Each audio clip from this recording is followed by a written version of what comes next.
Hello everyone, this is Roxas1359. Welcome back to Let's Play The Legend of Zelda, The Wind Waker. Last time we began the Tower of the Gods, and in this part we're going to be continuing with the Tower of the Gods. But first, have some bubbles.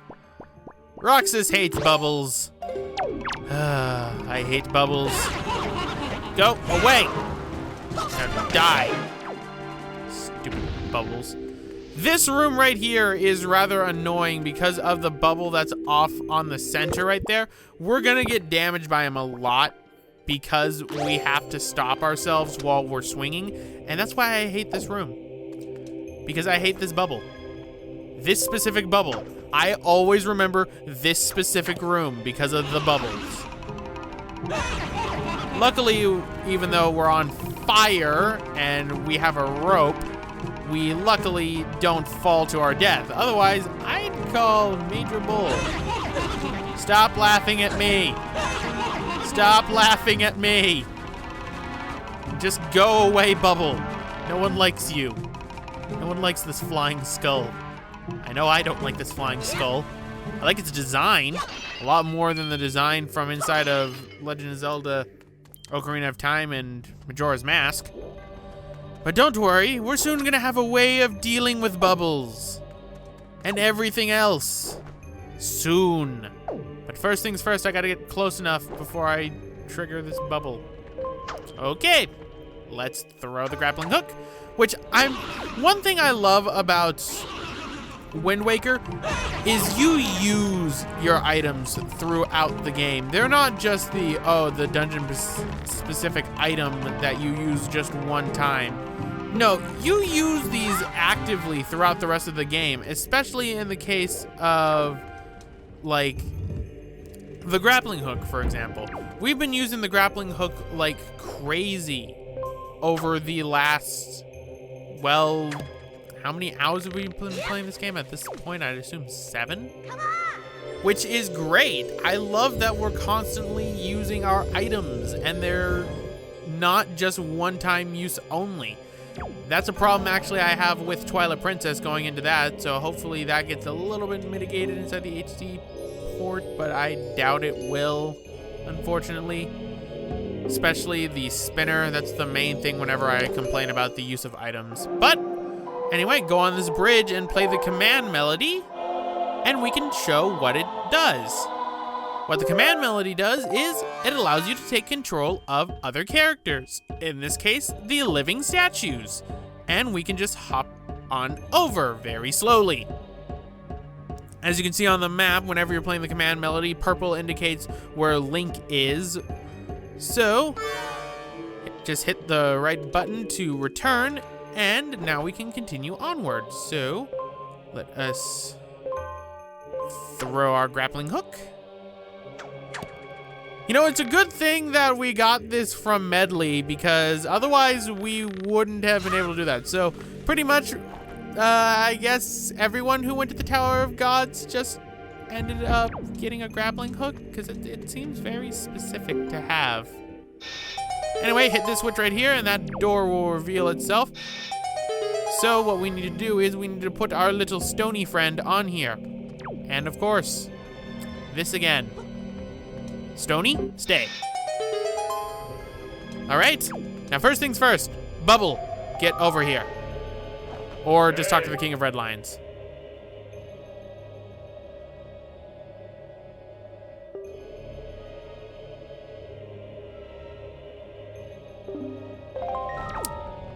I love how he's concerned about the statue, as if, don't worry, they'll patiently wait for you. You monster if you leave the dungeon. But kill that bubble so then I don't have to go through hell in a handbasket. Somehow I was able to throw it at this angle. I do not know how, just don't question it. Take it, Roxas. And it's time we get ourselves a dungeon-specific item that's gonna have a lot of use in this game. And I mean a lot of use. This is one of the most useful items in any Zelda game, really. And it gets a lot more useful inside Twilight Princess. But in order to get it, we must face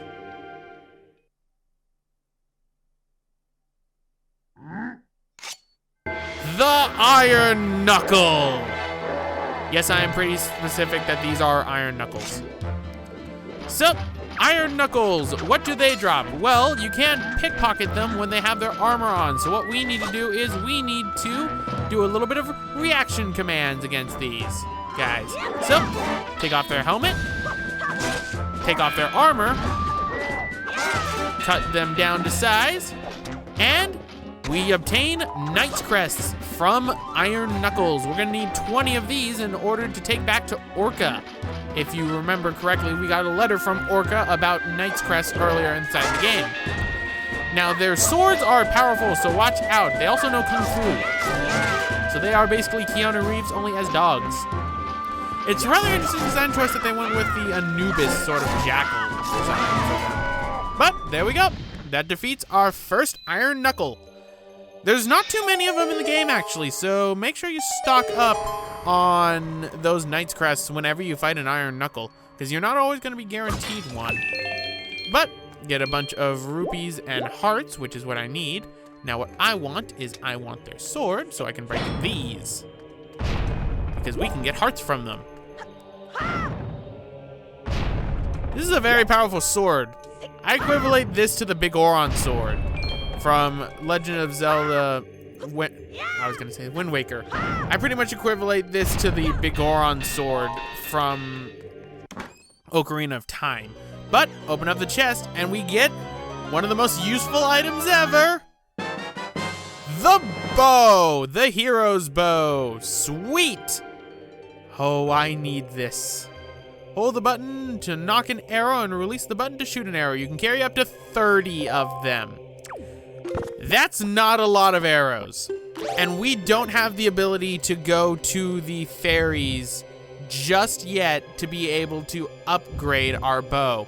We won't be able to upgrade our bow for quite a while. In fact, in the next sort of bonus episodes, we're not going to be doing that. We're actually going to be continuing with story for a while. Pretty much just aim the arrow true and hit eyes that are there, which means we need to return back to the first floor eventually, so then we can go and get our first treasure chart of the dungeon, which I believe we're actually going to be doing inside this part. I probably should have cut to it, but oh well. So, let's grab that. And let's swing and grab our statue friend. Now, there aren't any magical pots, unfortunately, inside this dungeon, which means we can't simply warp back to the beginning of the dungeon. We have to actually actively go back to the beginning of the dungeon, which is kind of annoying. I probably should have cut to it, but it looks like I spawned another type of enemy, but we're not going to be seeing it just yet. I didn't think that that actually would spawn them. I never noticed that. That's why I didn't stop to fight them. But here's our second of these stone statues. 2 stone statues, a door to the past. Unfortunately, we are not going to Lost World, because there are 3 stone statues for this one. All right, so let's take care of some pots around here, grab ourselves some rupees. And where we're gonna go is, we're gonna go back to the beginning of the dungeon. Like I said, I probably should have cut this out, but I can show off, I believe, what you can do with this. You can use the hero's bow to destroy Beamos, but the problem is they have to be solid, like that, in order to do that. It's very fast turn in order to do it. You need to be careful, but once you destroy a Beamos, it makes your life so much easier. I hate Beamos so much, especially in this game. In other games, I can blow them up with bombs.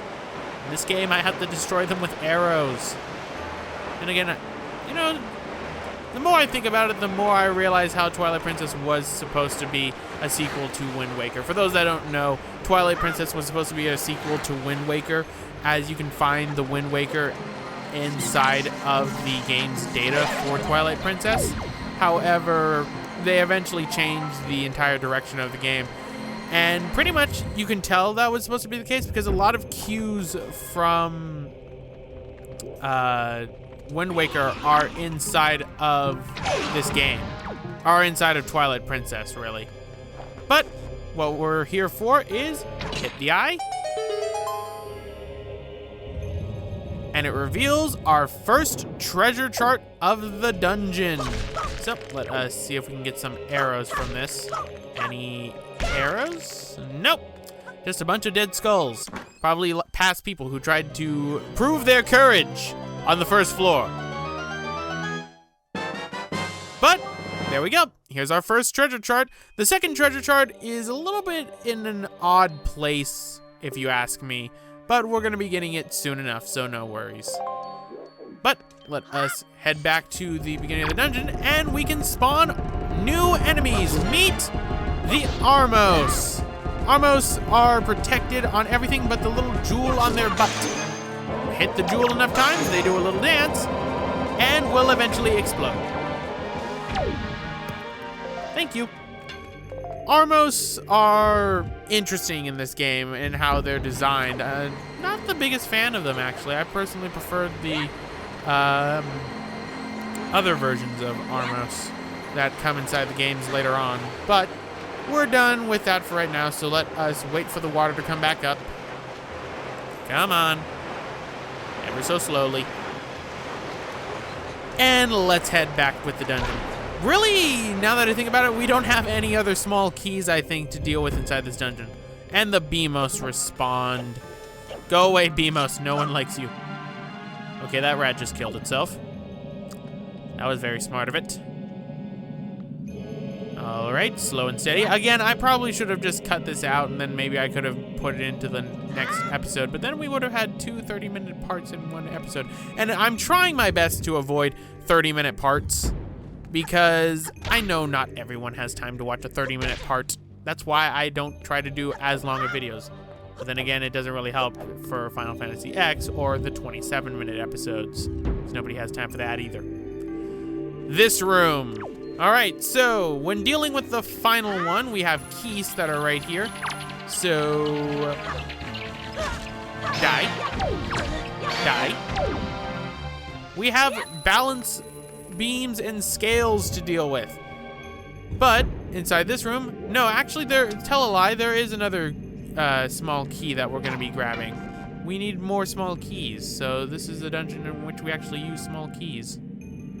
So for right now, let's hit everything that's around here. One thing I kind of wish was that there was a targeting reticle for the arrows, but that's just me because I'm kind of a crap shot. And let us go. There we go. Let's try that one. Wait for that to move out of the way and fire. There we go. That pretty much activates this entire room so we can get ourselves two treasure chests. One contains a key. The other one contains mystery. And I like mystery. All right, so first things first, let's go to the one that contains possibly mystery. The pot gave me arrows. Thank you, pot. Thank you. And I fell. Which I think respawns the bubbles. No, good. If that respawned the bubbles, I'd be upset. I don't want to deal with more bubbles. No more bubbles. All right, so first things first, we go for the one with the key. Then we go for mystery. Anyway, you can see there is an eye right there, so shoot it. Dang it. There we go. And it reveals another chest for us. That one contains the mystery, if I'm remembering correctly. So, let us wait. As we're almost done with this episode, wow, it feels like I just began this episode, yet we're already almost done. And we get ourselves a small key. That's nice. And let's go and get the mystery. Everyone wants mystery. What's in the box? What is in the box? No one knows what's in the box. Roxas knows what's in the box, and it's disappointing. Because it's something that we always get inside boxes. A joy pendant! That's the mystery. It's kind of a shitty mystery, I'm not gonna lie. But that takes care of that, so I don't feel like waiting. Deku Leaf. There we go. Thank you, Deku Leaf. You helped me in my trying times. But let us, I think, go to get a second treasure chart. You might notice that that wall can be blown up right there. That's what we're going to be doing. So what you can do is the inactive Armos that are right here can be used to weigh down the balance beams. You're going to be needing that in order to continue with the dungeon. For right now, we're not going to be dealing with that. We're going to be dealing with that in the next part. For right now, we're going to be dealing with the upgraded Armos, which is right here. So there's a little pattern. So play the Ballad of Winds, or Winds Requiem. Why did I say Ballad of Winds? I'm thinking of a different song. And we activate a chest, but we activate the Armos Knights. These big old guys right here that like to roar at us, so throw a bomb in their mouth. And there we go. How did the explosion get all the way over there? There we go. So that beats the Armos Knights. Get ourselves some hearts, some bombs, some arrows. Always good to get. And let us hit the other one. But anyway, guys, I'm gonna end it off right here. This has been Roxas1359. Next time, we're gonna be finishing up the Tower of the Gods. But first, we got ourselves a second treasure chart. Sweet! And it was in a different and fancier chest. So, see you all next time. I'm gonna let the video simply play out.